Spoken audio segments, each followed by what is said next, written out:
大家好。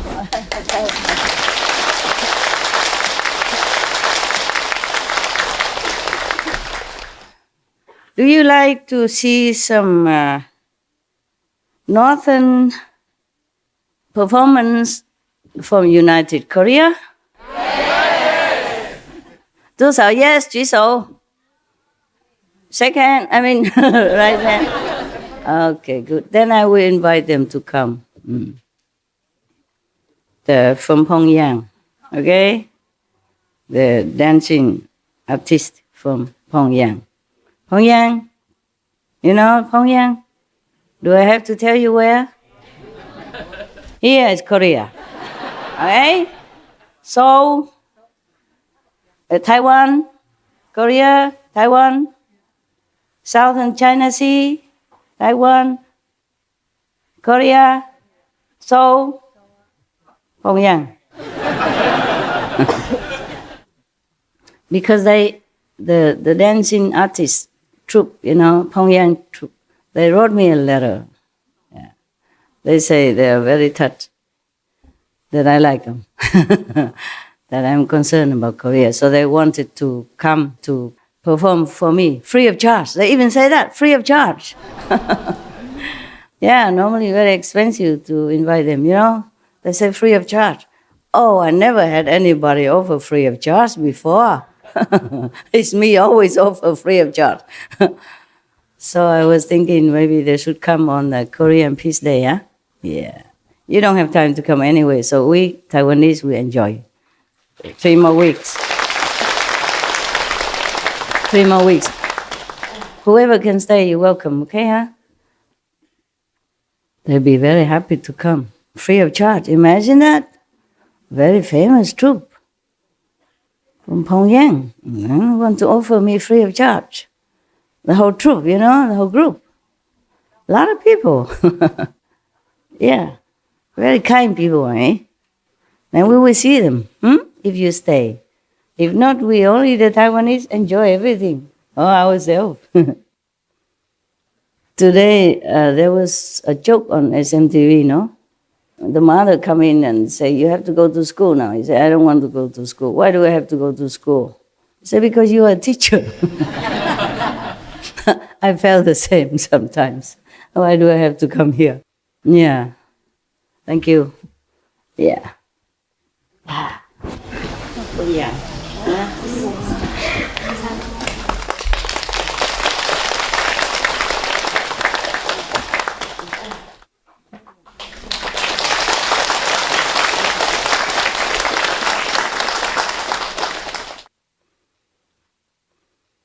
If don't need, can give other people.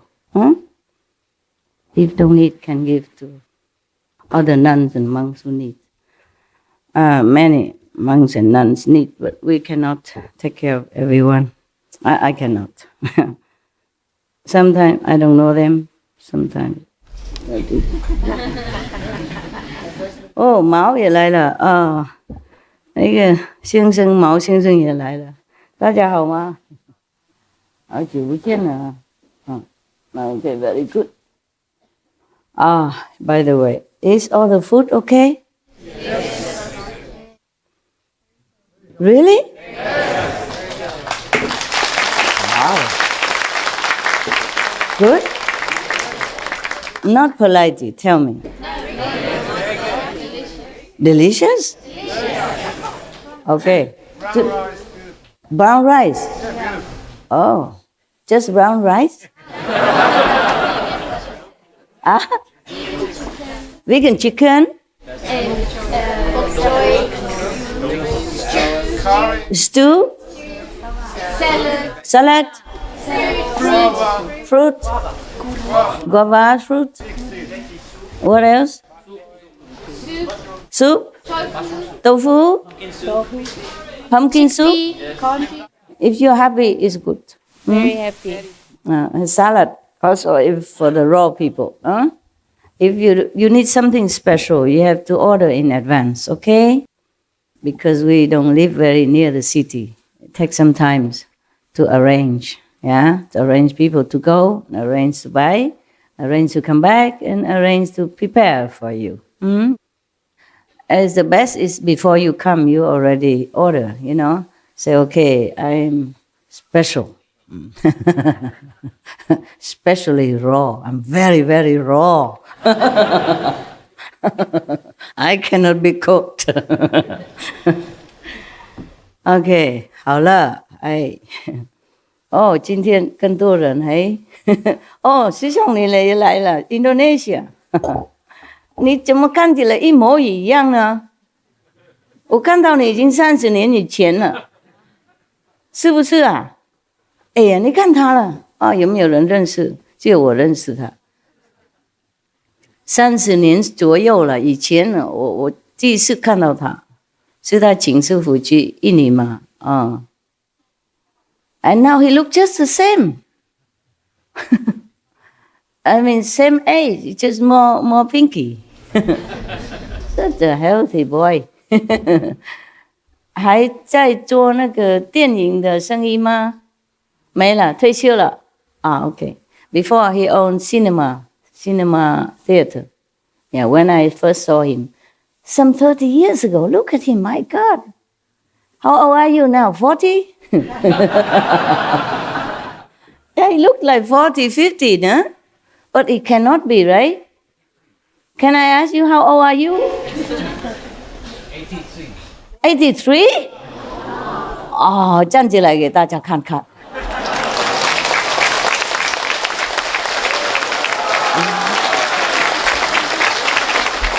Incredible, incredible.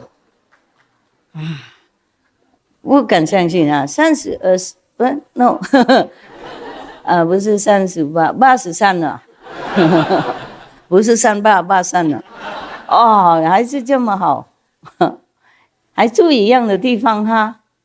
哎呀，我会想念你们那些煮那个菜呀，我来那边的时候，哇，菜最好吃。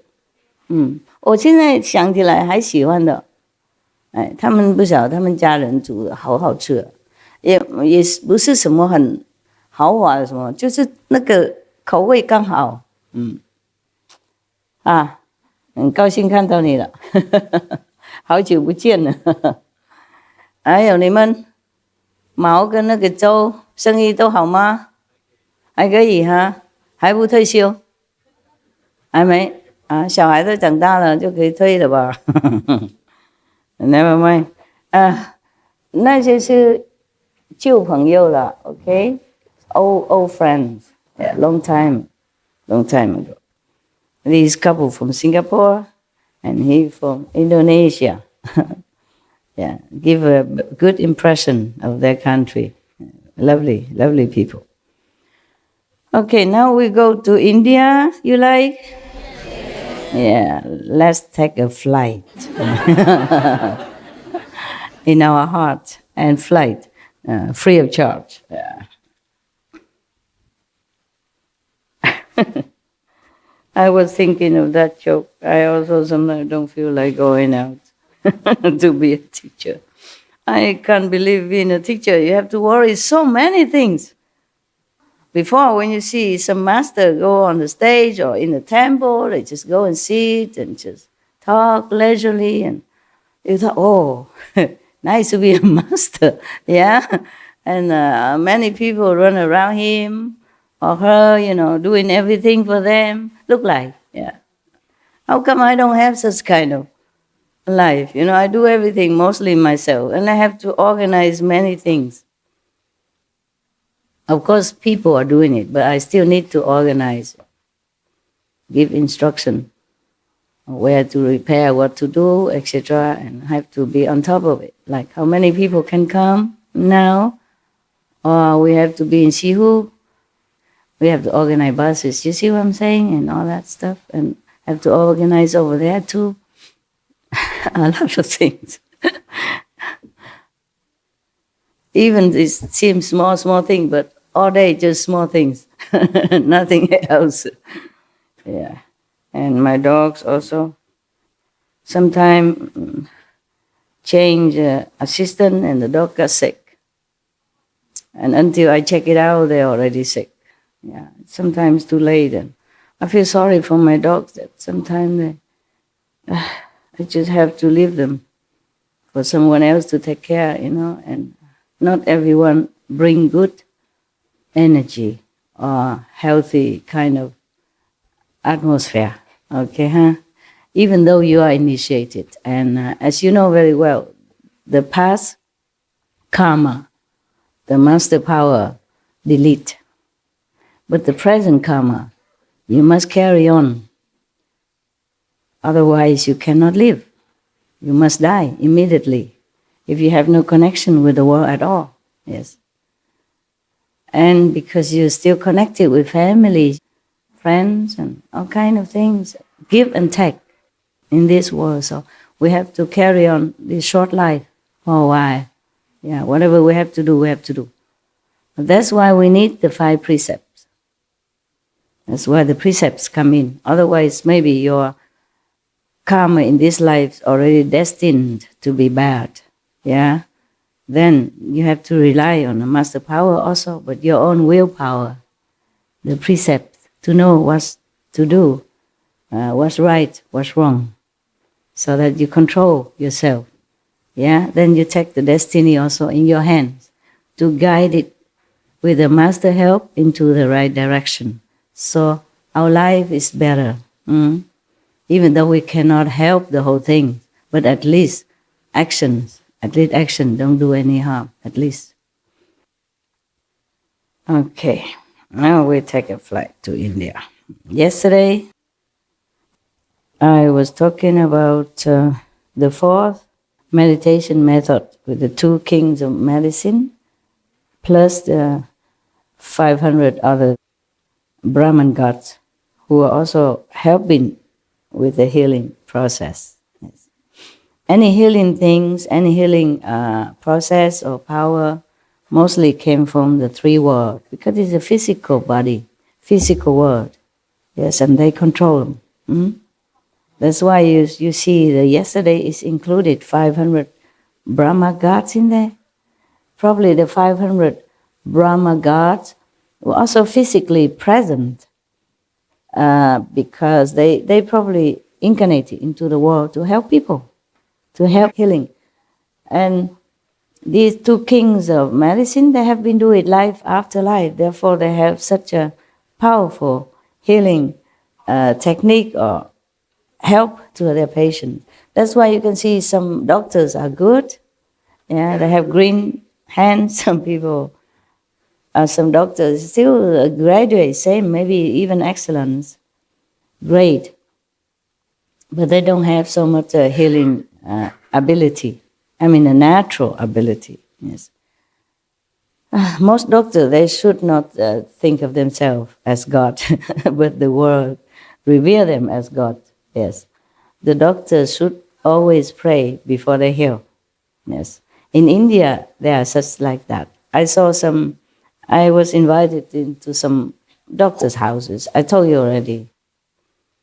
At least one of them I saw is written in the office of the doctor saying, I prescribe, I mean the doctor prescribe, but you heal. It should be like that. And remember the story I told you about the Indian boy who wanted to marry me? Yes. Just one first glance. Jeez, that was fast. I thought the Western style of life is faster, but the Indian, they are faster. Yeah. He was very good looking, yeah, young. I was much older than him, he didn't know. Yeah. But maybe I didn't look that old, yeah. Long hair, shining hair. Beautiful, walk alone with a white punjab. I think very eye-catching. He's on the horses, I'm walking. Most Indians, they have money, they ride on the horses. Because in the Himalaya trails, we don't have any other vehicles with the machine. Not even motorcycle. In some area, very short distance, maybe, but otherwise it's just climbing and a rocky mountain and small path. Therefore, they hire the horses, and then if the horses cannot go because some are too rough, for the horse even to climb, then they hire these laborers. Yeah.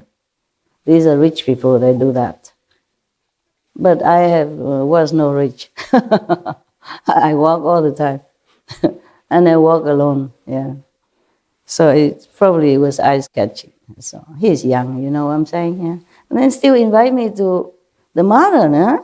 Normally mother is very jealous with any of the girl that the boy wanted to marry. Even marry, not just say, okay, let's get to know each other. No, it's serious. I was blushing. I didn't know what to do. Didn't know what to say. So I say, I'm still married. I was, not divorced yet. But still want to invite me to the house. She's a doctor, no? The mother is a doctor. She is the one who invited me to the house. She said, nevertheless, come to look at us if you pass by. I said, yeah, if I pass by, I surely do. I did visit. And she was very simple housewife, not any air of a doctor or nothing, you know. She sat on the floor with, like Indian people, cutting vegetable and throw it out. The rest of the vegetable that don't use is throw it out the window, just like that. Chop, chop, chop. Good one, put on on one side. Also on the floor. Can wash later, doesn't matter. Floor is good. Floor is clean. I put on one side and the other one just like this. Chop, chop, chop. Put one side, throw out. It doesn't matter because the cows in India, they roam free. They will pass by and eat it anyway. In fact, I did see it. I was curious. After she left to something, she goes some other room. I peep at the window. Oh, there's a cow eating it. So there's no waste. It's very cute. I didn't stay long. I didn't sleep there. Just passing by, say hello. But they give me meals. And very hospitable. Very hospitable. The Indian people. You know, even the poor people from the remote area of India, they greet you with a smile and the God's name, you know. Hari, Hari Ram Ram. Yeah. Oh, God be with you. Hare Krishna, Hare Ram Ram. They always greet you with that. Yes. But don't ask them where you're going because they always say straight ahead. Yeah. Straight ahead. And if you say something, they always seem like don't agree with you because they say, okay lah. They shake their head, but they say, good, good. Okay, okay. That means yes, right? In India, this means yes. For us, this is yes. But for them, this is yes. I was very confused. I said, I did say anything wrong? I didn't. Why you always disagree with me? And if I ask the direction, straight ahead, straight ahead. Yeah, maybe the rural people, they did not learn too much English, so that's the few words they know. All you know is straight ahead. Well, that's where you should go, actually. Where would you want to go? Straight ahead, no? Very good people, good people. Now, let's go yesterday again. I told you the calendar always pops up by itself. So yesterday we said that the physician king and superior physician say that the Buddha asked them about, asked the assembly about perfect penetration. For them, as we have been certified, the cause of flavors is the superior means. But as I have told you already, they were attending to the Buddha personally. Therefore the Buddha was blessing them immensely, being so near. Maybe they have to touch the Buddha pose, listen to the chest. In the old time, they don't have this stethoscope. They just put their ears right on your chest and listen. How more near? How nearer can it be? Okay? Therefore, they probably soon out physically. And their astral body just flew up to heaven. Therefore, the flavors at that time they tasted is not the same as the normal flavors that they taste with the ordinary medicine for other patients. Yeah. But then because of that, they thought, oh, it is the flavors that give me awakening. And the Buddha even certified to it. So for us, the flavor is very, very important for enlightenment. He even says superior. So they become enlightened by means of flavors. That's what they said. But don't try. Don't go pharmacy and taste everything. Huh? Will you get enlightened then? The pharmacist will call police. There's a lunatic people coming to my drugstore and making trouble here. And then you say, no, I'm just tasting. I want to be enlightened. Now, there is another one coming up now. His name is Bhadrapala. And another 16 awakened lords who were his companions arose from their seats and bowed at the Buddha's feet. He said to the Buddha, "We first heard the Dharma and left the home life under King of Awesome Sound Buddha. Once, when it was time for the Sangha to bathe, I followed the custom and entered the bathhouse. Suddenly, I awakened to the fact that water does not wash away the dust, nor does it cleanse the body. At that point, between the two, I became peaceful, and I attained the state of there being nothing at all." Perhaps emptiness, they call it. "To this day, I have never forgotten that past experience. Having left home with the Buddha, I have gone beyond learning. That Buddha named me Bhadrapala. Wonderful touch was revealed, and I accomplished the position of the Buddha's disciple." The Buddha means Shakyamuni Buddha now. The World Honor One asked about perfect penetration. As I have been certified to it, touch is the superior means. So that's his meditation method, touch. I don't know what touched him. Didn't say here. Probably from the water, or when they were bathing together. In the bathing, and they have to cleanse themselves. And then suddenly he realized through the touch that it's not the water that cleans. But of course he has transcended the normal state of awareness then. Yeah.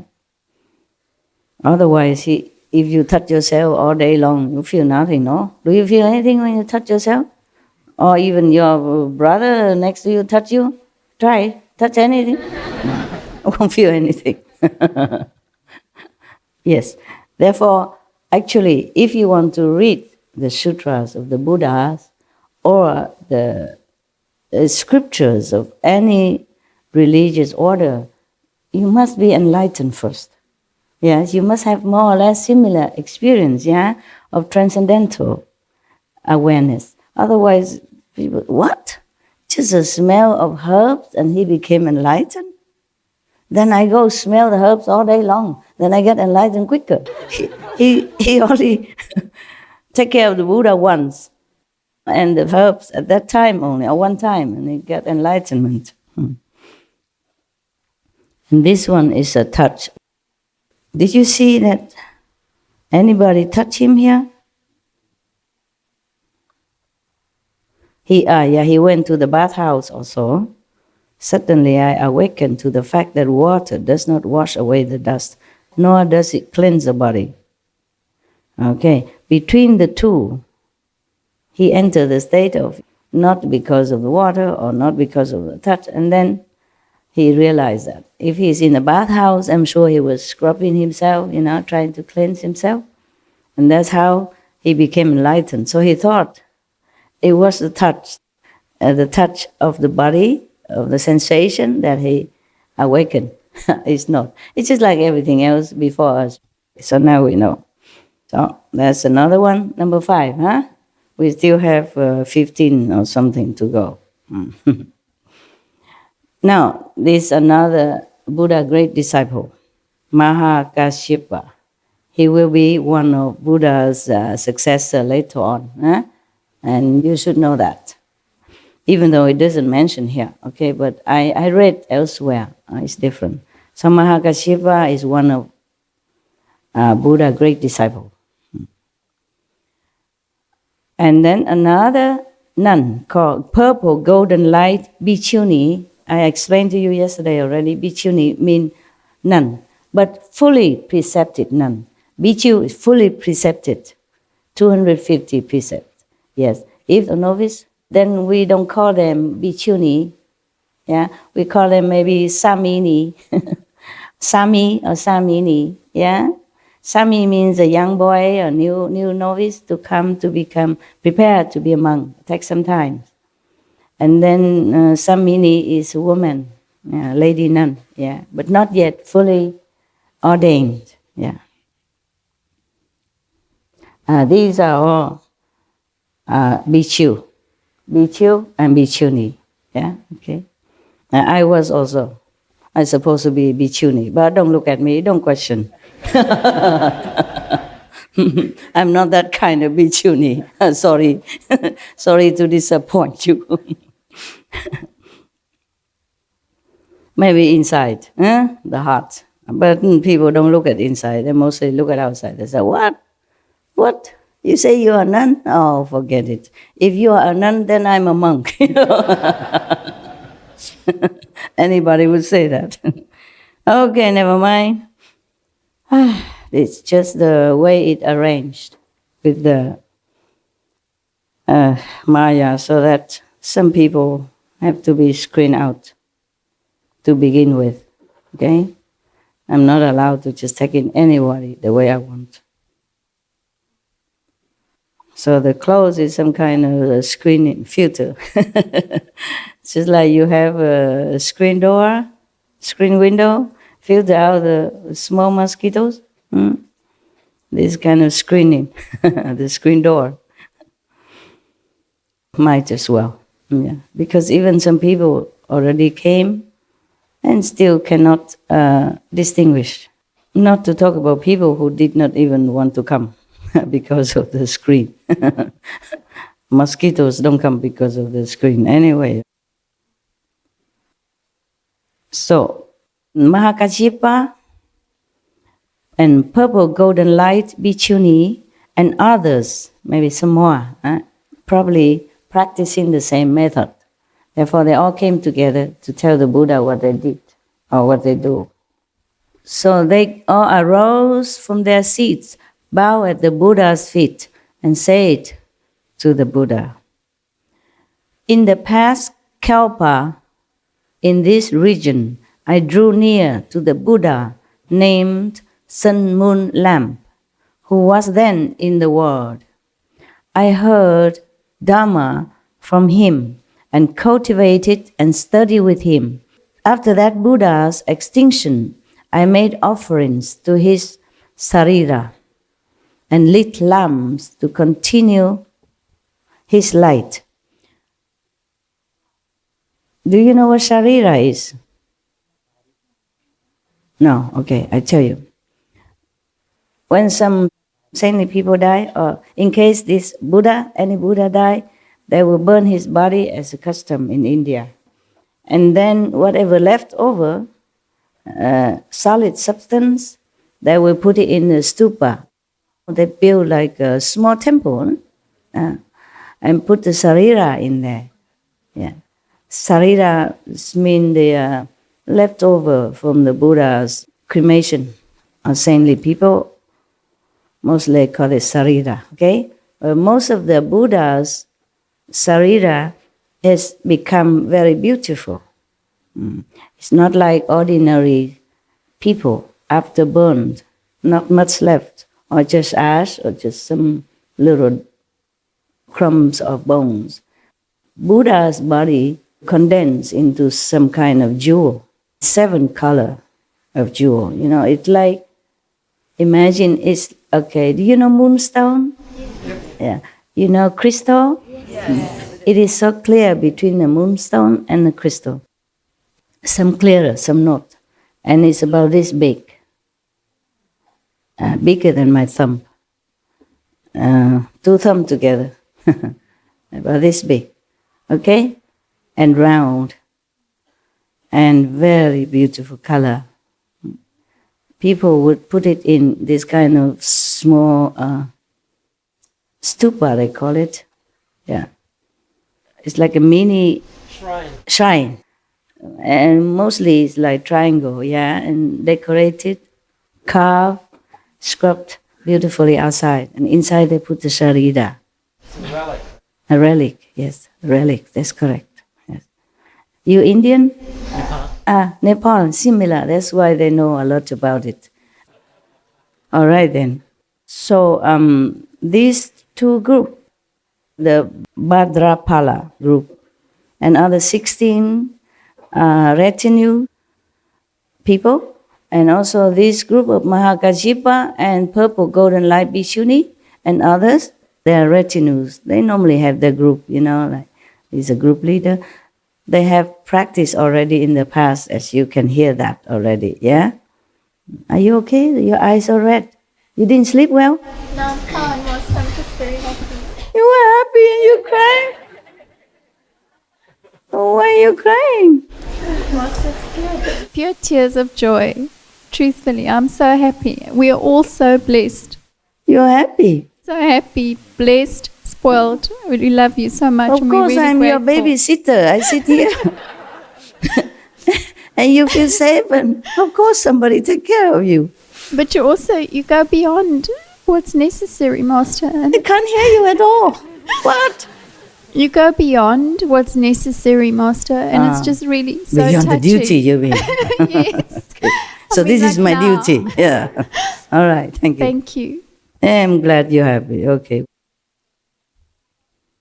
You just like fans, that's all. I don't know. Like those famous movie stars and singers, if they sit with you, let you come to their house, of course you're happy. Huh?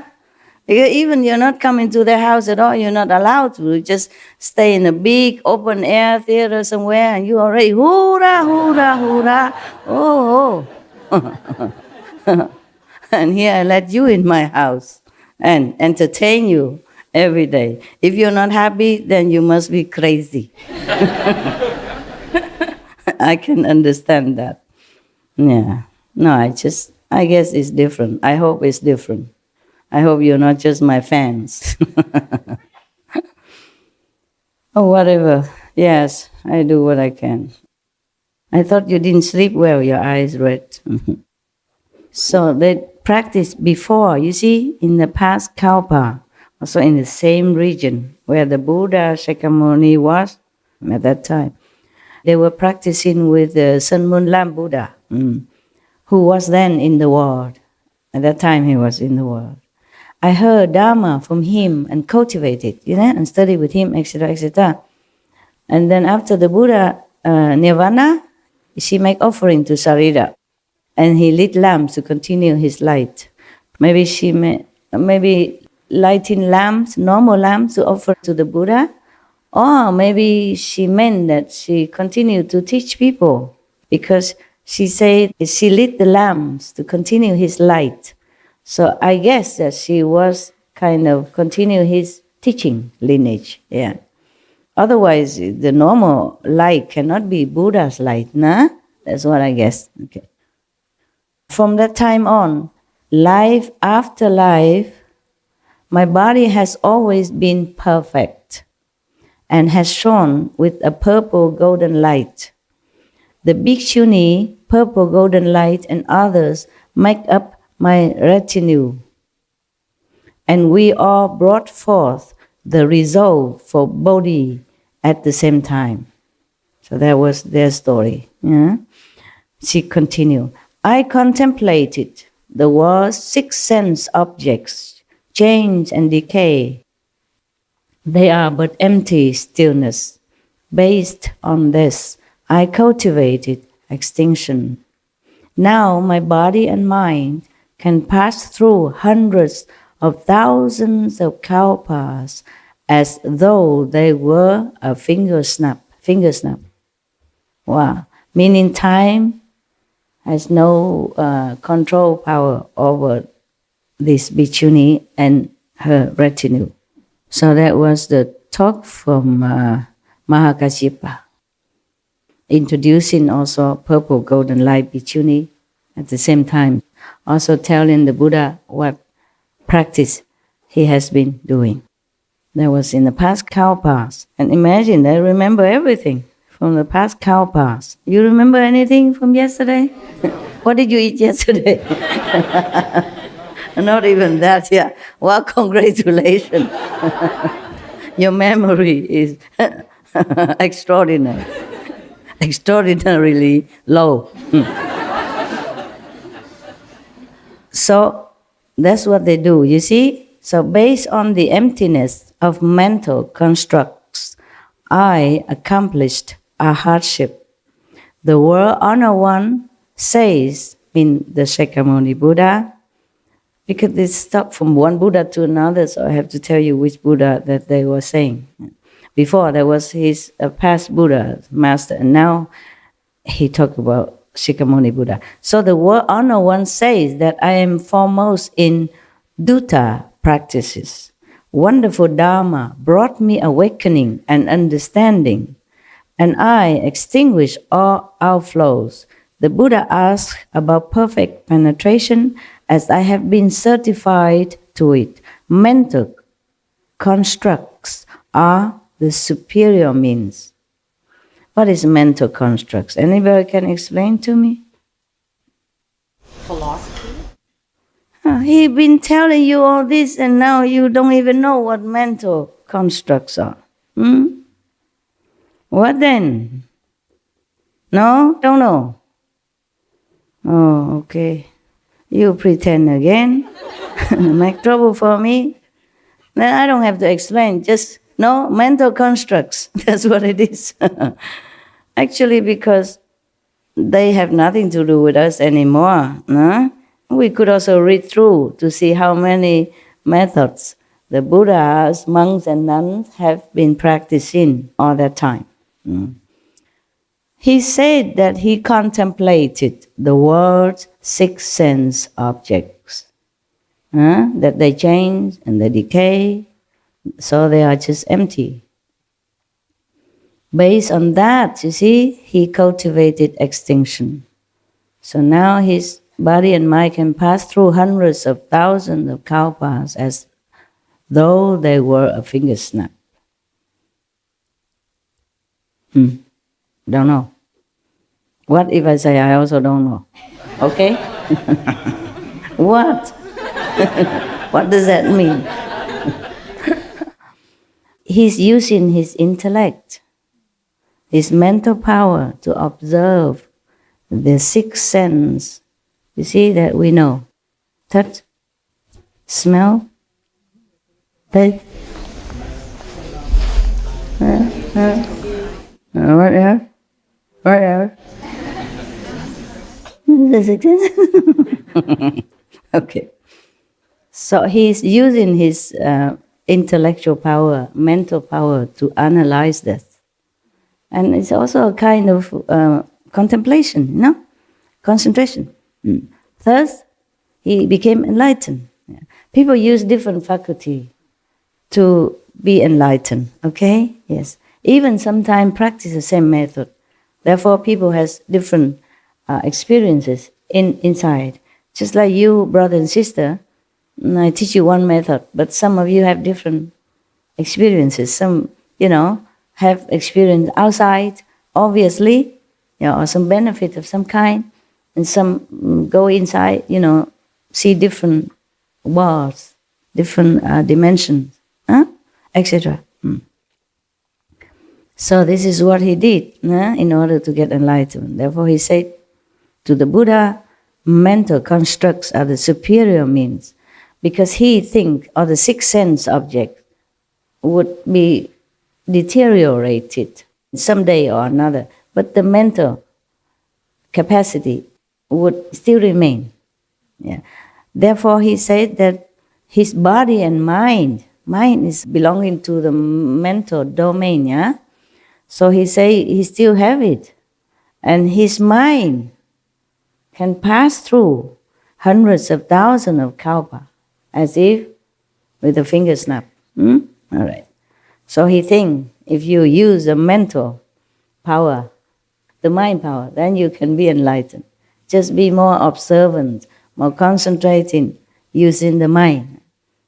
Our method don't use the mind, except just to repeat some protective kind of fasts. Yeah, that's we have to use. Otherwise, it's not the mind that we use to observe or to analyze anything. You see, he did observe the six sense objects, and then he see that they are not permanent, not lasting. It's just the mind. Even the six sense object, he observed that they all come, go, but his mind is still alert, still can see that. That means he think he use the mind to see things, to know things. So now is another one. His name is Aniruddha, another monk. Arose from his seat, bowed at the Buddha's feet, and said to the Buddha, "When I first left home, I was fond of sleeping all the time." It sounds familiar to me. He doesn't know I have more than just one. Join the club, brother. Yeah, if he's born at this time, he'd be happy, that he's not a lonely sleeper. No? He can just sit here and feel in his element, Poor thing. He's born too early, no? If he's born at this time, he'd be so happy. Yeah, sit among you and feel it, wow. We are the same element. We really brothers.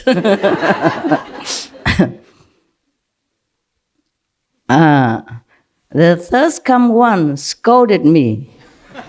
Well, I didn't. But at least the Buddha is more strict. You see that? So if you blame me for being too strict, well, I'm only the disciples of the Buddha in strictness. Yeah. The thirst-come one scolded me and said, "I was no better than an animal, oh God." The Buddha is really, really stern, And I thought the Buddha never scold anybody. Well, he did actually. He did scold. The sutra I read, he did scold his son. Yeah. His son was as children, he was so young, little boy. And he said his young stomach cannot bear one meal a day. And he said that he is meditating too long, he cannot bear, etc., etc. The Buddha scolded him. Say that, you see this, I remember something like, you are the son of the Buddha. And it's like something worthwhile, yeah? But if you see the basin that I used to wash my feet with, can people use the feet washing basin to eat or to put something more valuable in it? So the Buddha meant that if he is not trying hard, he will be just like a useless, common, not much worth utensil. Something like that. But here he says you're like an animal. Ooh. Wow. I didn't know the Buddha can be so strict. I forgot this. Yeah, at one time, I read somewhere else. So, Buddha story. One bhikkhuni, addicted to garlic. She also always go to the lay person's house and ask for some garlic. One day the lay person don't have any garlic in the house. So he told her that she can go to his field and take some by herself, because he was probably busy or something. And she went there and took a lot or something. And from then on, the Buddha said, whoever eat garlic will go to hell. Just to eat garlic. Probably he was angry because she damaged the field of a lay disciple, which being a bhikkhuni, you should not. Yeah, and you should not be so addicted to something that you have to be so dependent and became so less dignified. Buddha probably was angry and saying, don't eat garlic, but she still sneakily going and doing that and damaging people's property. I would also be very angry. Yeah, because that is not a representative of enlightenment. Yeah? All right. So, go back to this monk, Aniruddha. When I heard the Buddha scolding, I wept and upbraided myself. For 7 days, I did not sleep, and I lost the sight in both my eyes. He tried too hard to open his eyes. Probably maybe put a toothpick or something, to keep it open or in front of the light so that he don't sleep. Yeah. This go to extreme, typical disciple. Huh? When I say I want a banana, they bring me every day a lot. Even the whole village cannot finish it. Yeah. And one time they bring me these Vietnamese, they call it chả or something like that. These Vietnamese ham, the whitish color, outside green, they wrap with banana, yeah, and it's round like a ham, like this. Or this round, or this tall, and they cut into small pieces. And one day they give it to me, some slice. Oh, Good Love loves that. Yes, I give it all to him. I'm not really very fond of anything, not much. Nowadays, not much. So Good Love ate them all. Yum yum. Next day, I gave double portion. Yesterday, same stuff. And Good Love is not there anymore, so I returned the same portion, the same amount. The dog's not there because when I'm on retreat, I cannot just have them around. I don't have enough time to attend to you and attend to business and paperwork. So no Good Love around, so I return the same. I never told them. Sometimes the Good Love likes something, a lot. And if it's gone, then next day I got a lot. And the next day is next day, Even Good Love fed up. So the Buddha blamed him for sleeping too much. But he didn't say not to sleep, meaning doing things in an appropriate way, nah? Yeah, middle way, no? Then he just took it too seriously. 7 days don't sleep until his eyes are blind. Terrible. Many things like that happen here also. Repentance, good, yeah? Being aware of your own shortcomings, good. But no need to punish yourself when there's not necessary. Huh? Just tell me what the problem is, okay? So now he said that he did not sleep for 7 days and lost the sight in both of his eyes. The World Honored One taught me the Vajra Samadhi of the delightful seeing, which illumines and is bright. Although I had no eyesight, not that I don't have eyes, no eyesight, I could contemplate the 10 directions with true and penetrating clarity, just as if I were looking at a piece of fruit in the palm of my hand. The third come one certified me as having attained a hardship. The Buddha asked about perfect penetration, as I have been certified to it. Returning the seeing back to its source is the foremost method. Meaning, you don't see with the eyes, just like you are doing in meditation. Yes. As I have told you before, one of the Zen masters said, if he knew, the nature of our own primordial, luminous and glorious self, he would be better being blind, deaf and dumb to begin with. That's what he said. Because we can't use anything. This physical, ephemeral nature of things and the body, we cannot use any of them for enlightenment. So that's why when he has no eyes, he realized after the Buddha taught him how to see inside, then he knows that the seeing source is not from the eyes. The eyes get the seeing from the source, just like the ears get the hearing from the true source. You see, that's why we don't use the ears, but we hear. You see, if you did not practice Kuan Yin method, how would you understand what I'm saying? anything at all. Yeah. Even you practice Kuan Yin method. I asked you many times. I did not understand. Not to talk about the people who don't. The blind, lead the blind, both fall into the ditch. Yeah, now you know, huh? So hurry up, okay? Yesterday I asked you about the 2 medicine king, remember? And you talked to me about the herbs. I asked about the enlightenment, their awakening. And you said, oh, because the herbs, the smell of the herbs, the different herbs, the mixture of the herbs, all nonsense. Miss the mark 2,000 miles. Just like you miss the magician's hand, you know, he's doing something to distract you while he's doing something else.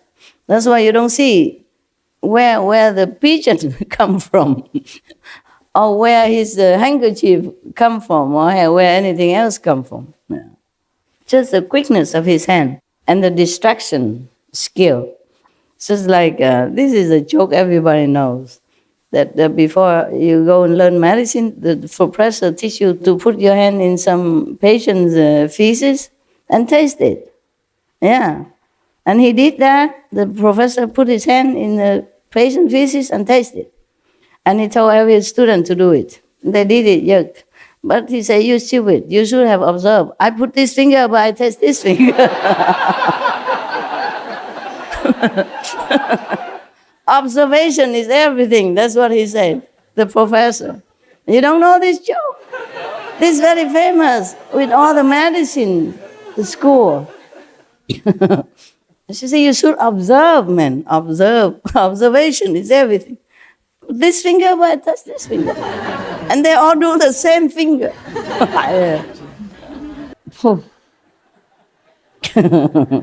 You can laugh at people's expenses, but how about you guys? Yeah, we can get easily distracted by some unimportant factors or unimportant movement or some unimportant object, and we do the wrong thing, yeah? And think the wrong thing. All right, so we continue. Yeah, returning the seeing back to its source is the foremost method. But seeing only, yeah? Not yet the Kuan Yin method. Most masters, they don't teach you everything. Or maybe that master only specify in that seeing. Most people nowadays, or most master or Zen teacher, they only do the seeing. Only do the meditation seeing, concentration, or breathe, yeah? Something like that. Or observing the body, something like that. Or observing the natural of the impurity of the body, yeah. And then until you see only skeletons in front of you, something like that, yeah. But very rarely teach Kuan Yin method. Very rarely, yes. Only some like we know, you know, like Sakyamuni Buddha. Those famous masters, all the time up to now, all teach Kuan Yin method. If you read carefully, you see. Even Milarepa also, yes. Milarepa master also teach Kuan Yin method. That's why before the master give him initiation, he know nothing. He just build bricks and, you know, houses, and then get scolded every day and beaten up even until bleeding. And the wife of his master, Maba's master, must help him to put some ointments on his back. Yeah, he has such a heavy karma because he killed so many people using magic. Using magic is already a no-no. Using magic to kill the whole village is even the greatest no-no of any time. So his master has to painfully cleanse it that way first before he can be empty, pure enough to receive the great teaching. Nowadays, some masters are very compassionate, just teach you without checking you anything. So if you met such, some Indians master like that, should really appreciate. I'm not talking about me or anything, just in general, okay? General. His master has many disciples, main disciples, who can transmit the Kuan Yin method, like Kuan Yin messenger nowadays. So Milarepa sneakily went to one of his chief disciples who can give initiation and asked for initiation. He faked that the master sent him. So his chief disciple believed that and gave him initiation. Nothing happened. No light, no hearing, nothing. So the chief disciple was wondering, could it be that our master did not allow this? That's why he did not get the experience. So later they found out that he cheated. Get more beaten from master, more house to build. I think it was his wife, the master wife, sent him there. Said, okay, you go there. Yeah, don't get beaten and go there and ask that disciple, say, I say so, or something. Nothing happened. Yeah, his time is not come yet, okay? He's not ready. He's not worthy. At that time, Mahabharata don't teach a lot of people, you understand? Many disciples, but not many as many. Yeah. Not all masters are empowered to teach many disciples. And not all masters came to teach many disciples. And not all masters take enough power with them to teach the large assembly. Some people teach only a few, like Bodhidharma. Yeah. Not like he not powerful, but at that time, he can only use so much power to teach a handful of disciples, 5, and maybe some other sub-disciples. Buddha teach many thousands, yeah? But at that time, he could teach more. He has more power. It's just that communication, transportation is not as good as nowadays. Buddha has to walk every day. Yeah. So now, there is another monk coming up now. Kusdra Pantaka arose from his seat, bowed at the Buddha's feet, and said to the Buddha first, I am deficient in the ability to memorize and do not have much innate intelligence. When I first met the Buddha, he means this one, Shakyamuni Buddha. The other two were talking about the past Buddhas that they learned with. But of course now they also learned with the Shakyamuni Buddha. But this one learned directly, just like the first 5, yeah, or Ananda, yeah, or Sariputra, I guess so. I can't remember, yeah. Nowadays we take everything for granted, but that is also a miracle, you know. That's also one of the miracle power. 100 years ago we didn't have it. When I was a teenager, we really don't have it. Yeah. And then slowly we had black and white TV. And we have those big box that you can communicate as a telephone, but short distance. Not to America from Taiwan, no. Nowadays we say, oh, my phone.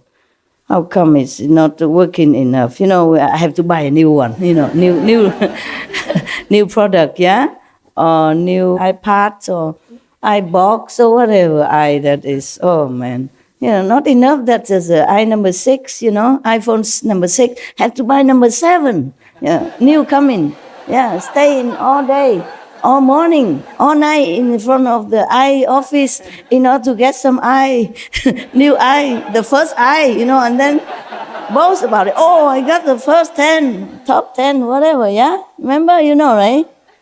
Yeah, telling you.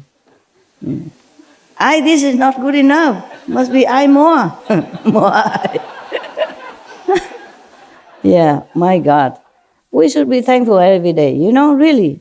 Because I am so thankful that when I took a hot shower this morning and I was having a warm shower, you know, I said, wow, how wonderful. How wonderful that I even have hot water, running hot water. You know, in Himalaya you don't have. You bathe in the Ganges River no matter what the season, yeah? Some ice cubes still floating on the water, and then you have to bath in that. But be happy that you live near the Ganges River already. I was always happy and always grateful. Because some monks and some practitioners, they live far away from the Ganges River.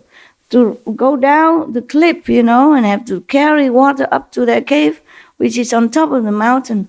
Or it's many steps, or don't even have steps.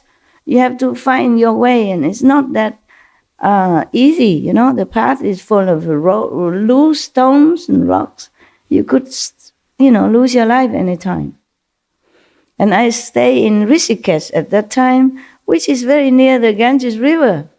Just take a short walk, maybe 3 minutes, 5 minutes, on the flat land. Not too flat, but, not like very slippery or very slanted. No, very easy to walk, like you walk in the garden here.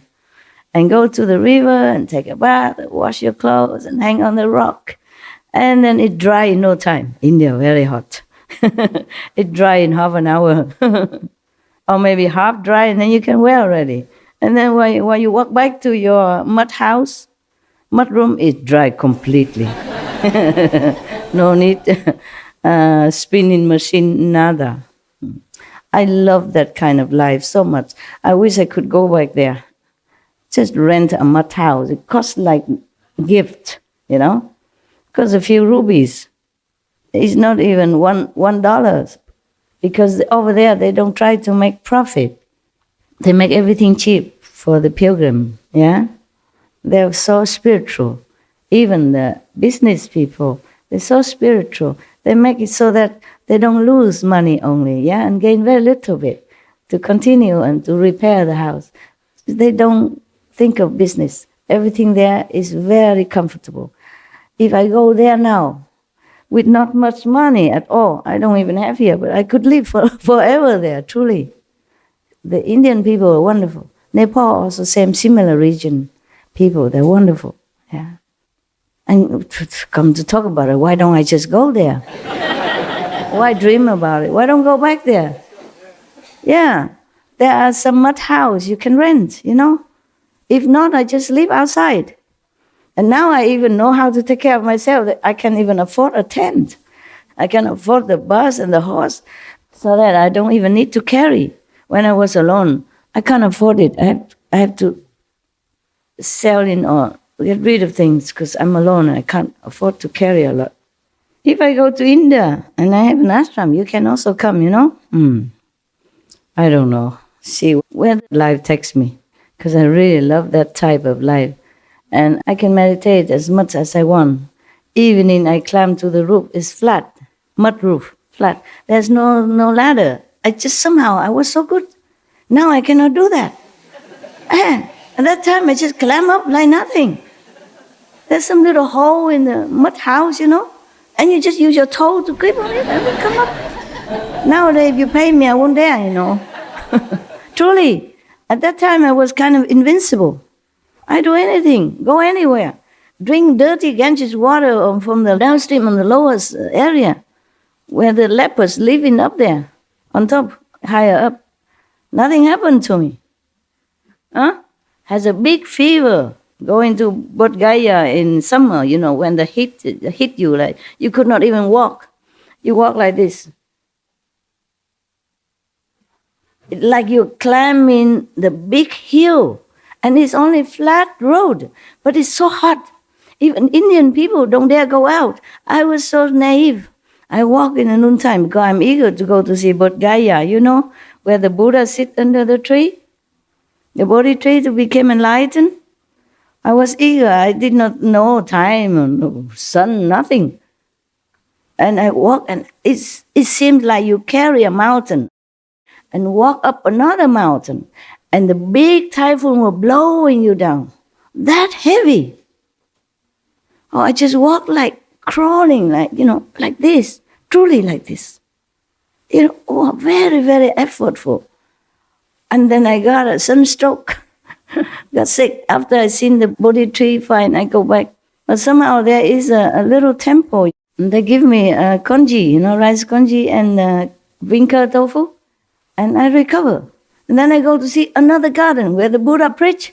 I got another stroke again. I get a stroke. And then somehow, before I collapsed, I landed right in front of a temple again, Buddhist temple. And one of the Lama there, he's a Lama, but he is purely vegetarian. And he cooked me vegetarian food and take care of me until I recover. He put me in a bed and cover me with, it like something with a net, but the structure, cover me like this. He touched my forehead and said, "Oh, big fever." Yeah, big fever. He talked some Chinese. Big fever. He didn't say high fever. Big fever. Oh.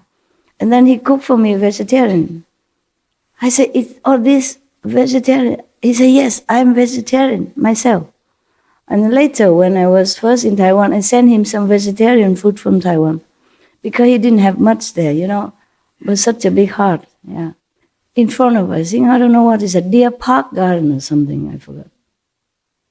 Or Varanasi, something. Yeah, I forgot. There was a temple. I just landed up in some temple like that. When I really needed, I had no more strength left. Just collapsed, in front. So they took me in and take care. And just simple congee, like rice soup like you eat in the morning, and tofu, bean curd, that's it, and I recover. I say, "How did you know how to cook rice soup?" He said, "My master taught me, if somebody's sick, you don't give rice, you give rice soup." Yeah. His master is a Taiwanese, a monk, Taiwanese monk, and he's vegetarian, of course. Yeah. Yeah, it's so many. It's miracle all the time, yeah? There's no problem, no big deal. I was so eager at anything for enlightenment, so I just go here and there, do anything without considering me as a very fragile young woman. Yeah. But God takes care of everything. Like a book we said, no? God takes care of everything. He did truly take care of me. So this is Kusdra Pantaka talking, yeah? When he first met the Buddha, he said, "I heard the Dhamma and left the home life. But when I tried to remember one line of a verse by the thirst come one, I went through 100 days, remembering the first part and forgetting the last, or remembering the last and forgetting the first." He has no memory faculty, not very sharp.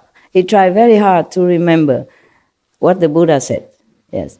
In those days, and nowadays also, in many parts of the world, people don't have other facility, or they just do like tradition, memorizing the whole Bible or the whole Quran, memorize the Buddhist scripture. I also did memorize some. You have to memorize some, like the morning service, the evening service. And when you make offering to the Buddha and recite some mantra for the ghosts and all that, you must know. I had to memorize also some, yeah. And also they memorize some of the mantra, the compassionate mantra, like from Bodhisattva. It's a long mantra, yeah, or some shorter mantra. But evening or morning service, you have to remember. You cannot just sit in front of the Buddha, bowing and then reading. You have to prostrate to the Buddha. And, I forget. What was it? Buddha, what was it? What was the last part before I bow? I forgot. You have to learn by heart, yeah? Like you have to make offering to the Buddha. I learned both Chinese and Vietnamese. Yeah, in the morning you have to make offering. Yeah, like Gong Yang Jing Jing Fa Sheng No Che No Fo. You make offering to different Buddhas, and then you make a mantra for the ghost, something like that. It's like chanting. It's very nice, very beautiful. You have to learn the whole process. Yeah, you cannot take a book. Oh, where was I before? Over here, I can ask you, where was I? What did I say? But in front of the Buddha assembly, how many monks, many nuns, and you have to read fast, like everybody else. You can just, wait a minute, I forgot. Wait, all of you, wait a minute. So then, this monk, he has no memory kind of talent, yeah? So then he tried to remember the first, then he forget the last. Remember the last, he forgot the first. Yeah. So the Buddha feels sorry for him. He said here. So the Buddha took pity on my stupidity, yeah, and taught me to relax and regulate my breath. You see, the Buddha teaching breathing now, so that he can be more relaxed. Yeah. The Buddha also breathing technique now. Yeah. I contemplated my breath thoroughly to the subtle point in which arising, dwelling, change, and extinction happen in every sana, every nanosecond, he said, okay? Every sana, that means nanosecond. In Sanskrit, it says kasatna, yeah.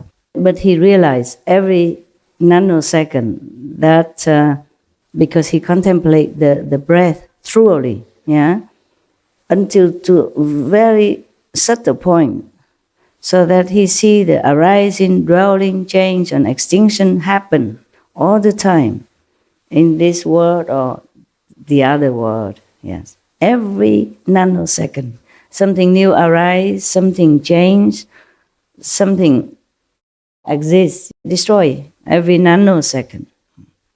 So he continued, my mind suddenly attained vast non-obstruction until my outflows were extinguished and I accomplished arhatship. Beneath the Buddha's seat, I was sealed and certified as being beyond learning. I mean, he's already enlightened, yeah. And no need to learn any book or any instruction anymore. Just continue to meditate, to continue further, yeah. So, and the Buddha asks us about perfect penetration, as I have been certified to it. Turning the breath back to emptiness is the foremost method for him, yeah. The Buddha say 84,000 methods, yes? So, the Buddha taught him this breathing method. But it's not a normal like breathing that you get enlightenment. It's not. I have to turn it back to the emptiness. There were no more breath at all exists. Before the breath even come, that's the original emptiness. That's how he get enlightened. So, you think you want to learn this? Breathing? No. Some people still do. They have pranayama and they have breathing technique, yeah. And all kind of things, yeah, yes. There are different teachers, teach you different things. In India, there are many methods, okay? They have some royal technique, hatha yoga, and other things, yeah, they call different names, yeah. So now, another monk arose from his seat. His name is Gavampati. Bowed at the Buddha's feet and said to the Buddha, I have mouth karma, created from a past offense. I slighted a shramana, and in life after life, I have had this cow cut sickness, because he probably cursed one of the novice monk before, many lives before. And life after life, he still have to have that cow cut sickness, okay? So the third come one taught me the mind ground Dharma door of the purity of a single flavor. My thought was extinguished. I entered samadhi and contemplated the awareness of flavor as not having a substance and not being a thing. As a result, my mind transcended all worldly outflows. Internally, this is a result, he said. Internally, I was free from body and mind, and externally, I abandoned the world. Not like going to the moon, I guess, no. Meaning he not attached. I left the three existences far behind, just like a bird released from its cage. I separated from filth and wiped out defilements. And so my Dharma I became pure, and I accomplished arhatship. The third come one certified me in person as having ascended to the path beyond learning. See that? This is another method that the Buddha taught him. Maybe it depends on their faculty and their ability and their intelligence. Yeah, even the Buddha get the so stupid student, he still can raise him up to arhatship. But being stupid is not a sin. being stubborn, being big head, big ego is a problem that separate you from Buddha nature, and stop yourself from understanding the real teaching of the Buddha inside, not the talking outside. That's why this monk before, he cannot even remember one sentence. Yeah, he forget the front or forget the back. He still can attain a hardship because he's not arrogant. That is the point. You see, he has no ego to obstruct him. Ego is the worst enemy that we can have as a practitioner. Just too much fixation on the outer, phenomena and allurement, and then forgot to go inside. Or too much proud of small attainment or small success, physically or emotionally or spiritually. This is all very detrimental to our spiritual progress. It's the ego make it like that. Make you attached to this and that, make you feel proud of this and that, which is absolutely nothing. It's dust compared to the real thing, compared to your real purpose in life, to meditate, okay? Like if your husband spoil you or love you so much and you become kind of spoiled brat, and in going outside you also became like that, demanding, and proud, arrogant. Or your wife is spoiling you, then you also became stubborn, too much ego, thinking that, oh yeah, I'm wonderful, I'm the best, I'm somebody. This is okay for self-confidence, but not overstep the boundary between self-confidence and arrogance. Then you'll be fine. You have to know, check yourself, whether or not you are obstructing yourself. This is really, really, really detrimental for your spiritual progress. You go nowhere, carrying around the ego like a baby, like precious thing. Just let it go, okay? We are nobody. We are nothing, really. I mean, maybe outwardly, look like I'm your master and teaching you, but inwardly, I don't feel like I'm anything. Inside my feeling, I don't feel like I'm something important. I never had this kind of even feeling to grasp at, I do my stuff, diligently every minute, every second, every hour of the day, what I can. Take care of my dogs, take care of my things, do my business, take care of whatever I have to. And if you come, I teach you a few things, but inwardly, for example, suppose I do scold you. It doesn't mean I'm arrogant or anything, because I don't feel like I'm anything. I just do what I have to do. It's just like I tell my dog, stop it, Don't play too rough. That doesn't mean I don't love my dog. That doesn't prove that because I'm their master. It's not like that. I just have to stop them before they get too serious and biting each other. When they get cranky, playing too rough, and then one get hurt, and then begin cranky, and then the other one also more cranky, and then it's become a fight. Yeah?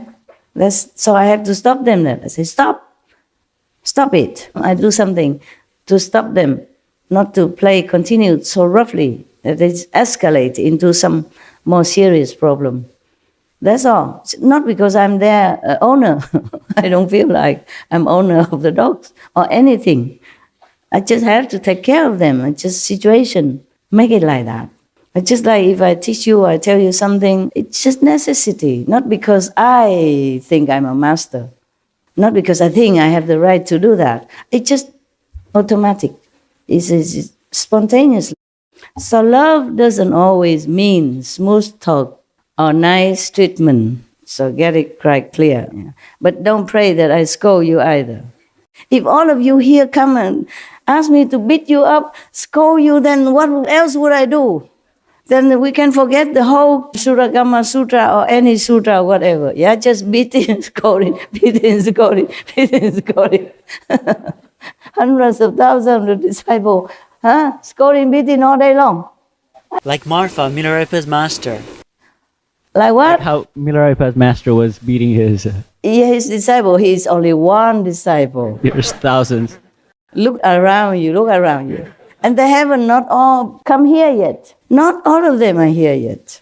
Thank God that the world offer them jobs. Yeah, not all can take holidays, yeah?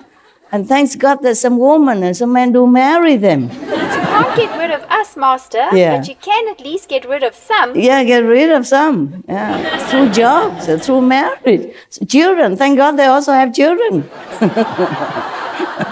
And friends, and parents, yeah. And mortgage, yeah.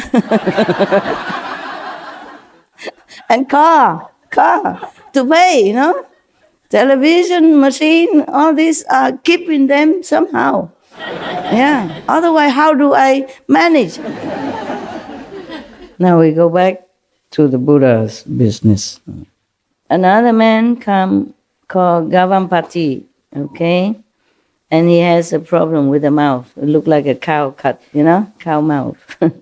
So the third come one taught him my Dharma door of the purity of a single flavor. And then he became enlightened. Yeah, and he has no worldly outflows anymore. He transcended. Yeah. Internally, he was free of body and mind, and externally, I abandoned the world. I left the three existences far behind, just like a bird released from its cage. You know what the three existences? Any of the nun, monk, tell me?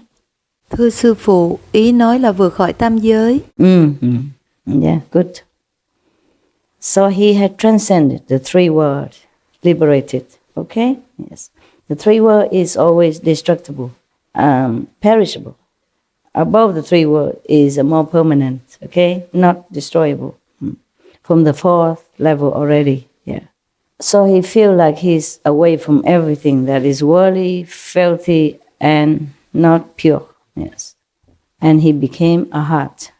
The third come one certified me in person as having ascended to the path beyond learning.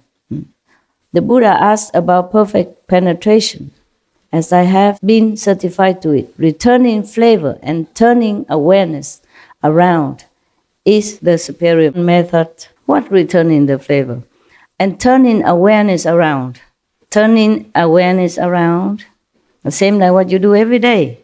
Instead of looking outward, you turn your attention inward, and look inside instead. So whatever flavor it is, you return it to the original of all flavors. The reason the flower, the roses had the smell as it is, because it originates from somewhere else. The reason you can smell the roses, because your smelling faculty originates from somewhere else. So return into the source in one saying, very simple. Just turn inward. Yeah, whatever. If you have either flavor or fragrance, doesn't matter.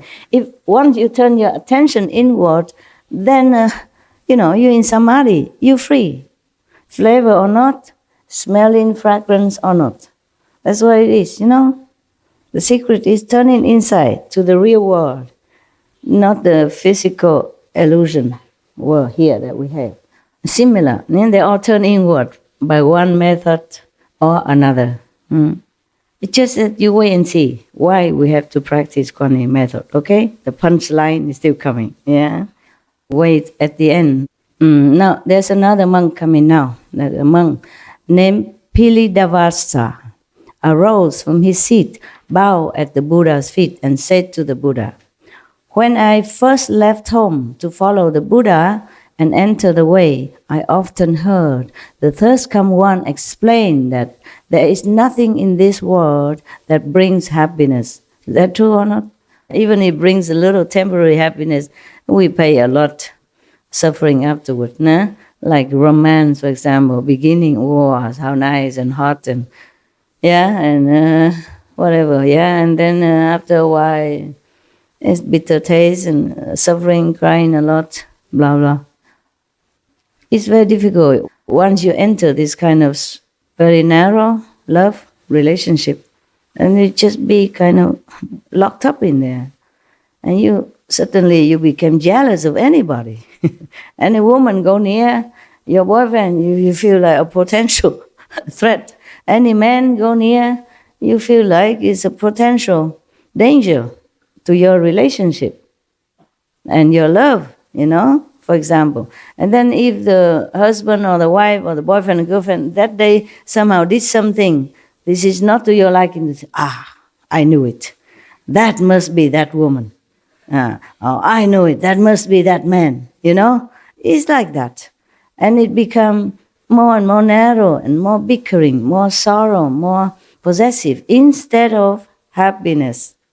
It's just the nature of things. It turns out that way. Very difficult to control. It's your sixth sense of, outward focusing. And then it brings in trouble. And the mind interprets it in the wrong way. And the heart beats it in a different way. It is the world that makes everything seems negative. And even though you normally have a very good and happy relationship, things will happen to make you doubt it. I don't think any woman would never doubt her husband or boyfriend's love until the day she go into this 1 meter square box, right? I heard all the time that they have doubt, they have suspicion about their love relationship, even though outwardly it seems so perfect. A couple, it seems like they're perfect. But there's never, always, spotlessly, no suspicion. And then because of suspicion, it breeds another suspicion. And then you watch your partner. Instead of loving him or her, you're watching him. You analyze it. You observe it. Oh, this is with negative thinking and expectation. And boom, it might come as you expected. And then you say, I knew it. I knew it would happen. And now it comes. You see, I told you, I knew it. And then the more you told him or her, the more it happened. And nobody likes to stay in a bickering relationship. And then they have excuse to go. And then they start another, you start another, and another war begin in different positions, different places, with different rival. Tell you. That's why the Buddha left home. He had 500 women. He should know. 500 concubines. He should know. That's why all these monks listened to him, because they trusted him.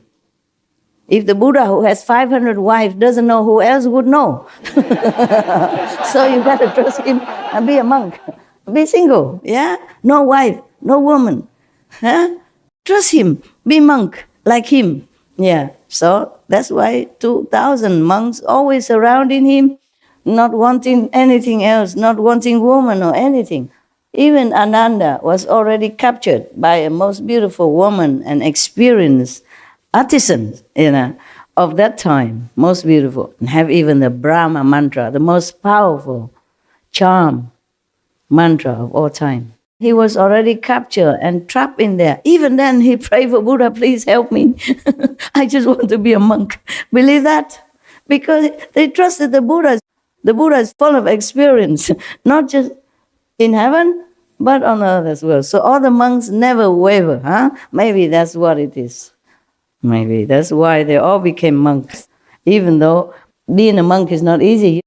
You can't even look at any woman. When you walk, you just look about 1-2 meters in front of you only, And then you don't even think about it. But later they did that naturally. They don't think anymore in that direction because they trusted the Buddha, Then they all became very pure monks. That's why they became arhat or bodhisattva so fast. So quick, in a shorter time, because they trust the Buddha completely. Maybe I should have 500 husbands before I became a master. Then all of you probably became monk or nun already. Then I don't have to take care too much. All of you, I just give you each one bowl as a souvenir. Then you go outside. Take care of yourself.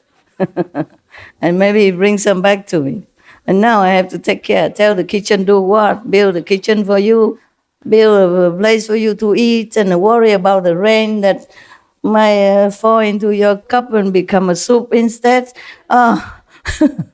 Even staying in the cave far away from you, have to worry about your food, whether or not they cook good. Because you're all different nationalities. The Korean would probably miss the kimchi, and the Westerner miss their cheese and, cereals, breakfast. Here we only have congee soup, all the same for everybody. Korea, Indian, German, English, America, no care. Eat or not. Only one choice, eat or not eat. Never mind, you won't die for a few days, will you? No, huh? You manage, right? You can bear the suffering, right? I feel sorry for you. Wow, what a suffer you have to go through. Eating congee instead of cereals breakfast. Nah? But you seem so happy, so it must be suiting everybody, just like we all practice one method. We all eat the same food. Don't worry, I eat the same with you, okay? I eat the same thing. Nothing extra, okay? I made them give me the same food so that I know whether or not they cook at least decent, okay? Swallowable. It's delicious. Oh, you are just too hungry, that's why. At home, you have a chance to go to your own kitchen. Nah? It's all right. You eat when you feel like. There are always some leftover in the kitchen. It depends on the cook. Miracles always happen. Because some chef come and he cook the congee a little dense. And some other come, it's like watery. I experience the ebb and flow of my life in the kitchen style, all the time. Some cook very generously, a lot, and good flavor. Some are just simple, very sparingly, as if want to save money. One day I had to kind of admonish them. I said, the workers, they stay here, or they came here to work, to repair all the area construction. They work from morning till night, and very hard, and also the weather is cold. And they are Chinese or Vietnamese, mostly Asian. And the way you cook congee like this, they don't have enough physical, stamina, strength to continue in the cold and rain. You stay in the kitchen. You can eat any time you want or anything. If you don't like it, you can always cook something for yourself. And you stay in a warm place inside the building. They have to work outside. You have to cook the congee better than this, thicker, okay? Because the Chinese or Vietnamese, they like congee, the rice soup. You have to make it more substantial. That's the only time I demand the difference. The rest, I normally eat whatever they eat. I don't really care so much. But sometimes I advise them, because sometimes the protein don't taste so good. And the salad just too plain. You put some more nuts in it, or the sauce has to be not too sweet. No, put some avocado in the salad so people have also more protein and essential quality, substance. Yeah, that's how I do. Okay. So this monk, his name is Pilindavasta, arose and bowed at the Buddha and said, "When I first left home to follow the Buddha," meaning Shakyamuni Buddha, if they don't mention anything else, meaning that present Buddha at that time, "I entered the way. I often heard the thirst come one explain that there is nothing in this world that brings happiness. Once, when I was begging in the city, I was reflecting on this Dhamma door," meaning this method of the Buddha teaching. Dhamma door, it means a method. Where they say door, because like you can enter through that. That's why they say Dhamma door. Just the same as method, okay? The Buddha taught him that nothing in the world brings happiness. So when he was like begging for alms in the city, he was remembering that and reflecting on that. And did not notice a poisonous thorn on the road until it had pricked my foot. My entire body experienced physical pain. Poisonous thorn. There's such a thing as a poisonous thorn? Be careful where you're walking, huh? With your shoes. When I was a kid, I remember I walked very often barefooted. Yeah, and now I just remember that. How did I do that even? I walk to school barefoot, I walk back barefoot, about 1 kilometer. And I walk mostly around the village from one place to another, barefooted. Yeah, I remember that. And nowadays, I see my dogs walk around without shoes. You can't wear shoes on dogs all the time. And I feel sorry for them already. And then I saw TV animals, they walk in the forest without shoes. Of course, they don't have shoes. And I said, how do they do that? Won't they hurt themselves? You know, by some thorn or something. Won't they feel hurt on the rough surface? I even feel like that. But now I remember. Now I talk to you because of the thorn, I remember. Yeah, sometimes some thorn also prick my feet. Huh? And kids, you're invincible. You just look at it, you try to pick it out if you can. If not, you ask some of your buddy, try to use. On the road, in the tropical, you always have some thorn, like a cactus thorn, or some bushes will have thorn. When they dry, or something break it, it's on the road, and it prick you, it pin inside. If it's not broken, you can just pull it out, If it's broken inside, it's a problem. But don't worry, I always have solution. There's the thorn that is dropped from the tree. That tree have other thorns. So I pluck one and use that to dig a hole in where the thorn is and pick it out. Yeah. If I cannot do it because of the special area, I cannot, then I ask my friend. We are all very expert because we all walk barefoot and we all have thorn. Now and then to prick our feet. No? We are kids. Kids are the most wonderful time. We are invincible. Yeah? We fear nothing. We know nothing. And we stop at nothing. Yeah. I climb trees, float on the ocean. Yeah, I did. On the back. Just lay on the water. Floating. Yeah, and just enjoy the sun until my face burned. Could not even touch it. Until all the body, becomes so black and burned and red. And you come home, you cannot even touch the sheet. Nothing can come on your body. And I don't remember putting any oil, nothing. We were kids. We were just invincible. It will just heal itself. And we do it again. Not like have bad experience and stop. Because Vietnam have sea everywhere. No? The kids love to go to the beach and lay in there until the sun going, and then our body already all red and burned and suffering, and then go home, ooh, ooh here, ooh there, but then go again. Children, I guess the animals, they're also like that, too pure, too naive, fear nothing, just walk on. So at that time, when the thorn pricked the foot of this Bhikkhu, he experienced the whole body pain, but my mind also had an awareness. Though it was aware of strong pain and recognized the feeling of pain, I knew that in my pure heart there was neither pain nor awareness of pain. There are two states of mind that exist at that moment of pain caused by the poison. One is the knowing of the pain, feeling of the pain. On the other hand, he knows that there is not true pain, no pain.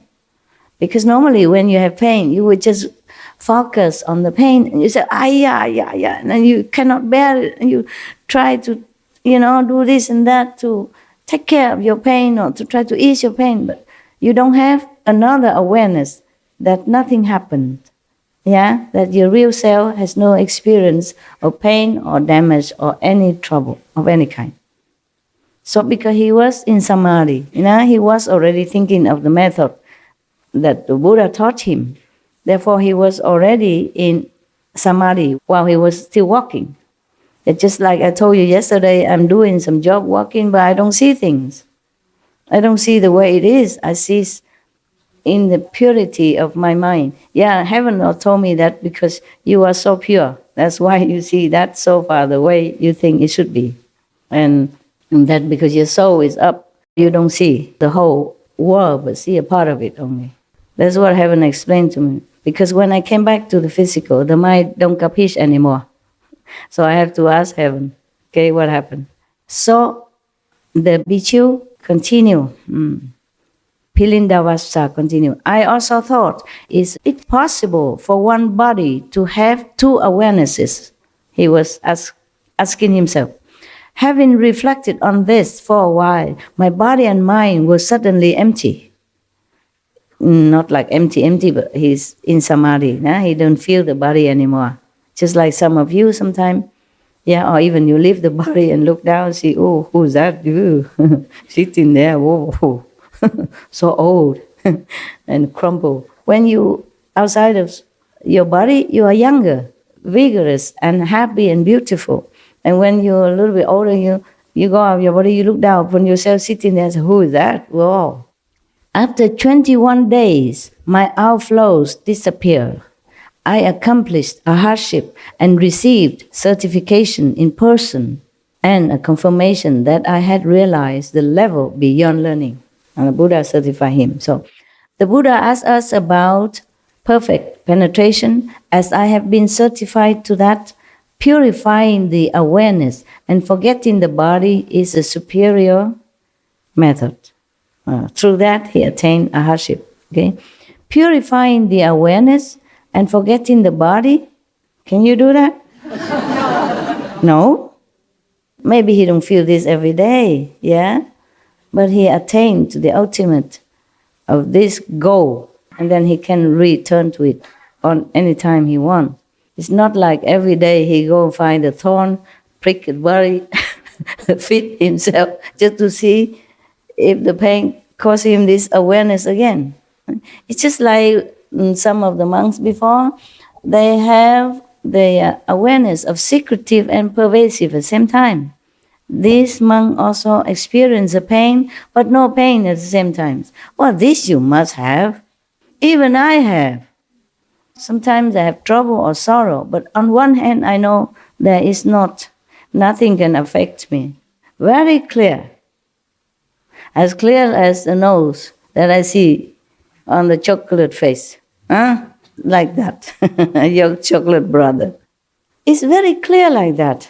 On one hand, you are feeling sorry with the situation or with someone or with the world. But on the other hand, very clear that nothing happens really.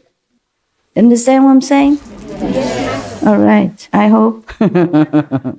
But you do experience that. Yeah, you do know that. It's just you forget or you didn't pay attention.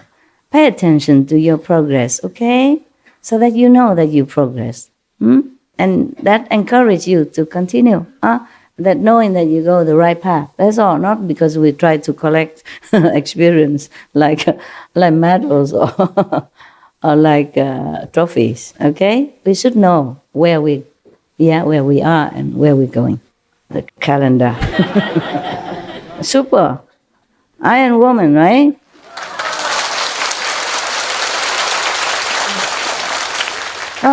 Truly, I don't know why, because if I'm in the cave right now, I just do leisure, do some paperwork, doing nothing. And then occasionally we'll feel tired. Cannot talk like this. Cannot imagine it. Just before I come here, I couldn't imagine I go out and talk for 3 hours. I was thinking, Master, can I make it? I talk to myself just like you do, Can you make it? Because you still have to work, you have to go to school. And then it's just going, and I don't have anything special, more than you had. I just have one bowl of these, the rice soup, and what else did I have? Yeah, it was this bean curd tofu. This you cannot eat a lot, it's very salty, because I don't have appetite. Only that thing can make me be able to swallow the soup. I know if I'm out here, I don't know how many hours until I come back. So that was the breakfast, and then a little bit curry, that you have. That's it. Nothing else. And a little bite of this guava, a bite about this big. You know why? Because I had to bite it first, and then I give it to the ghost. Otherwise, I cannot eat it. That's all. I eat something so that I can take some out for the ghosts outside. Hungry ghosts, Otherwise, I was also very lazy to eat. Didn't want to eat. I didn't want to do anything. And I thought I could not make it today, coming out and talk. But then I did. hours long, non-stop. Can't believe that. The next one. The next one name is Suputi. Saputi arose from his seat, bowed at the Buddha's feet, and said to the Buddha, "From distant kalpas until now, my mind has been unobstructed. I remember as many of my past lives as there are sands in the Ganges River." Can you tell me how much that is? Countless. Cannot, yeah. Ganges River sand, who can even count it, yeah? So he has even been in different lives, so kalpa, as many as Ganges River. Imagine how many lifetimes you have passed through and doing the same thing. He has also doing the same thing, like other monks and nuns before saying, we have been practicing this and that since kalpas. So, from the beginning, not that they have to reincarnate. They reincarnate on earth or physical universe for some different reason. They want to help sentient beings, yeah? That's why. And kalpas after kalpas, like the Ganges River sand, doing all this tirelessly. Imagine how compassionate these saints people are, the Buddhas are. And we just do a little bit physical work. I'm tired. Can't. Don't want. I'm so tired. Don't want. Don't want to do it. I need to sleep. Wait until you pass your life, then you can sleep all the time. It's coming soon, don't worry about it. You know, sooner than we think. I just blink my eyes more or less and I'm already 30 years more than when I first begin.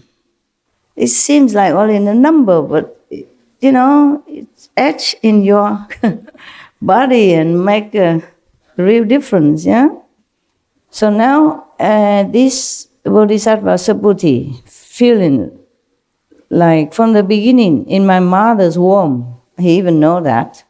You can see it past life. I knew emptiness and tranquility already when he was a fetus, to the extent that the 10 directions became empty and I caused living beings to be certified to the nature of emptiness. Wow, powerful. Yeah, in the womb already can certify people aware of the illusion of existence, yeah, emptiness. Having received the Third Come One's revelation that the enlightened nature is true emptiness, that the nature of emptiness is perfect and bright, I attain a hardship and suddenly enter into the Third Come One sea of magnificent, bright emptiness. With knowledge and views identical with the Buddha, I was certified as being beyond learning. In the liberation of the nature of emptiness, I am unsurpassed. The Buddha asked about perfect penetration. As I have been certified to it, all appearances enter into nothingness. Nothingness and what becomes nothingness both disappear.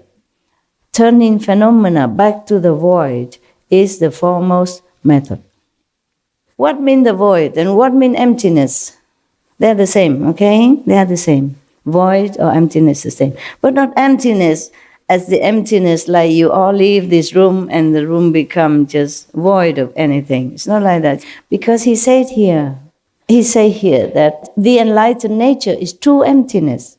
That the nature of emptiness is perfect and bright. This is when you contact with the light, when you see the true nature of enlightenment, that's the light, which you see sometimes, thanks to the diligence practice. So, turning phenomena back to the void is the foremost method, because he could penetrate all phenomena that turn back to nothingness. And then even the turning back phenomena and the emptiness itself will both disappear. And nothingness will disappear. In the beginning, it's nothing. And then from nothing spring phenomena and material, physical existence. And even then, he can turn it all back into beginning of nothingness. But then, even the appearance that enter into nothingness and the nothingness itself will disappear also. Then he became truly enlightened. So he said that turning phenomena back to the void is the foremost method for him. Yeah. Contemplating on the emptiness of all things. And then even forsake the emptiness. That's his method. Well, maybe we talk again later, huh?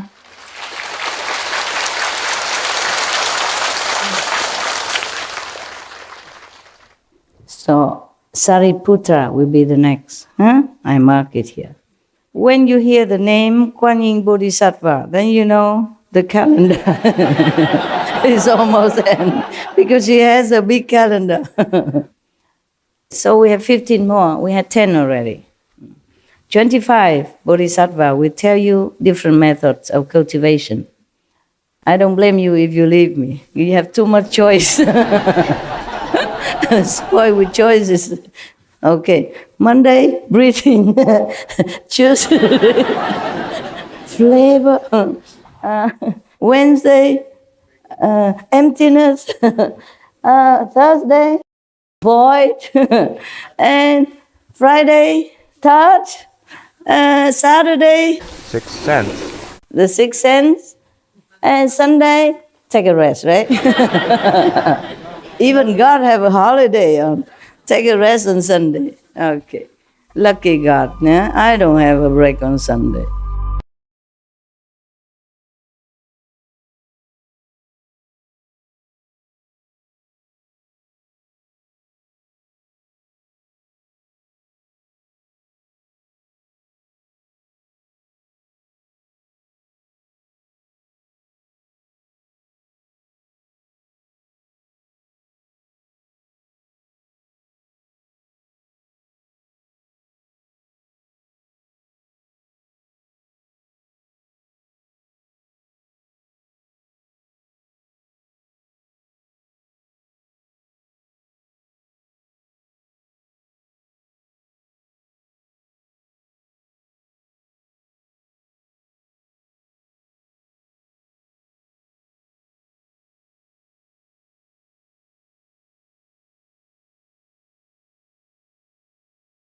Thank you for being good.